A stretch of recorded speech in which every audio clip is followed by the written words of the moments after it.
Yo, what is up guys, and welcome to the Day 27 recap of the 2016-2017 NBA season. Where we as NBA fans may be panicking a bit too early about Anthony Davis needing to demand a trade and get out of New Orleans. Look, the Pelicans did start off the season 0-7, even though Anthony Davis was putting up monster numbers. However, since then, the Pelicans are actually 4-3, including winning 2 in a row. Pelicans have now won 2 in a row over quality teams, as they have beat the Charlotte Hornets last night in overtime. And of course, Anthony Davis was huge again. He had 38 points, 16 rebounds, and 3 blocks. The man is averaging 31 points, 11 rebounds, and 3 blocks on the year. That's insane. And then Jrue Holiday also had another really nice game yesterday in his second game since his return. With 22 points and 9 assists off the bench, Jrue Holiday is looking like the point guard that was almost an all-star back in his Philly days. It might have been too early for us to panic for this team. I will admit that I panicked a bit too, but it seems that this team is turning it around. Now, I'm not saying that they don't need to make any changes going forward. They don't need to bring in more talent. They do. I mean, Tyreke Evans is still injured, and once he gets back, that'll help the team. But outside of that, they're still going to need a lot more help to get Anthony Davis to the level where he wants to be at, which is competing for an NBA championship. Could they turn into playoff contenders with this roster if they keep playing the way they've been playing? Of course they could, but they're still going to want to bring in Anthony Davis some more help to help him win that championship. Also, it'll be nice to see Buddy Hield adapt to the NBA game sometime soon. The Rockets beat the Jazz, and James Harden only had 30 points and 10 assists. Only 30 points and 10 assists, not quite up to the standards that we have put upon James Harden this year so far. But for the Rockets, it was a team effort. Clint Capella had a really good game. He had 20 points, 8 rebounds, and 5 assists. And then Eric Gordon is now a candidate for 6th man of the year. I haven't talked about this. He's playing off the bench now, and last night he had 20 points, 7 rebounds, and 6 assists. So that's an extremely good game for someone off the bench, which is what the Rockets needed. Eric Gordon to the bench did help because, like I said, it was their bench that was holding James Harden and the Rockets back a bit. And now that Eric Gordon is coming off that bench and he's normally in the game when James Harden isn't, that does help the Rockets out a lot. If you're the Jazz, you're looking to get Derek Favors and George Hill back ASAP. They have been dropping a lot of games since George Hill sprained his thumb. I think it's his thumb, but since George Hill went out, they have been dropping a lot of games, so they really want him back ASAP. I mean, that's basically 20 points and 7 assists he got sitting on the bench every single night. The Bulls actually gave the Clippers a challenge. That's actually a hard thing to do these days. Dwayne Wade looked like freaking Ray Allen out there last night. He was all over those threes. He finished the game with 28 points and 8 rebounds. And the Bulls just came up short against a really good team. The Bulls are still really good. Yo, they're 8-5, I think, right now in the year. Since that loss to the Clippers, they are 8-5 on the year. For the Clippers, who, by the way, are 12-2. But you know, for the Bulls, it was their bench that really cost them the game. Their bench got demolished by the Clippers bench. Yo, the Bulls bench combined for 15 points. Maurice Bates alone off the Clippers bench gave them 16 points. That's where this game was really lost. Yo, Mirotic couldn't get anything to fall. Other than that, the Bulls bench is just kind of not the best at the moment. Blake Griffin for the Clippers continues his very under-the-radar tear, yo.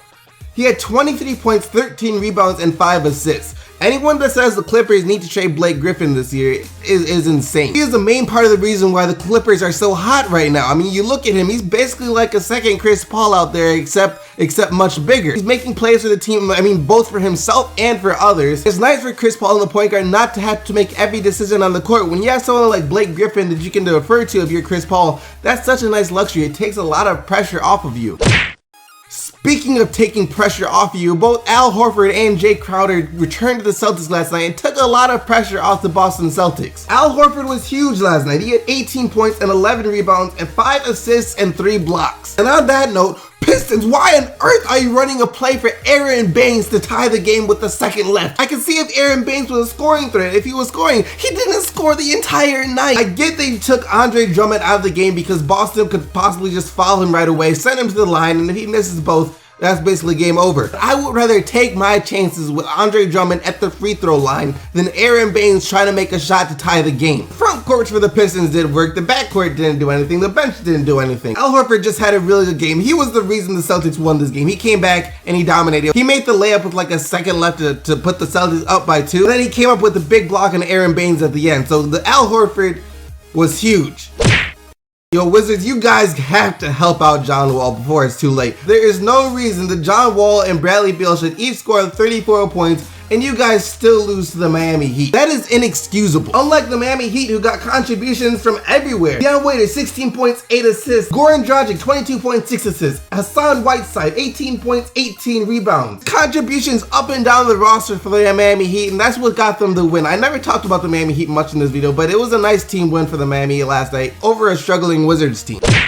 Parker and Antetokounmpo are freaking huge, but the Bucks really need Chris Middleton back. Could you imagine how good the Bucks would have been if they had the production Chris Middleton provided instead of freaking Tony Snell? Antetokounmpo had 30 points last night and Jabari Parker had 28, but the Milwaukee Bucks just fell short from beating the Golden State Warriors, who are 11-2 and are still a really good team in case you haven't noticed. Curry, Thompson, and Durant combined for 82 points last night. Curry had 20, Thompson had 29, and Durant had 33 on another really efficient shooting night for Kevin Durant. He was 10 for 17 from the field, and he also had 6 rebounds and 5 assists. So, he's still filling up the box sheet down there in Golden State. Joel Embiid had another monster game last night, 26 points and 7 rebounds in 20 minutes. That is insane. I remember it was in the first quarter. He had I think it was 14 or 15 points in 6 minutes. 14 points in 6 minutes. He's only playing 6 minutes per quarter, so he can meet his minutes restriction of 24 minutes a game. In that first quarter, he came out and he was beasting and gave the Sixers a lead that they would never lose as they went on to beat the Phoenix Suns. Last but not least, the Grizzlies are still playing some really good defense. They only let the Timberwolves score 71 points as they blew them out 93-71. And the Orlando Magic beat the Dallas Mavericks last night. When you realize that your Pistons are doing just as good as the Orlando Magic, if not a little worse, the Magic are 6-7, my Pistons are 6-8. But hey, we still have to get back Reggie Jackson. And on that note, that ends the recap for the Day's 27 recap of the 2016-2017 NBA season. Hope you guys enjoyed it. If you did, smack that like button, comment down below what your favorite part of last night was. If you haven't already, subscribed to the channel. You guys already know I'll be right back here tomorrow recapping all the action from tonight's games. So until then, keep getting the buckets, Team SDC, and I'm out of here. Peace!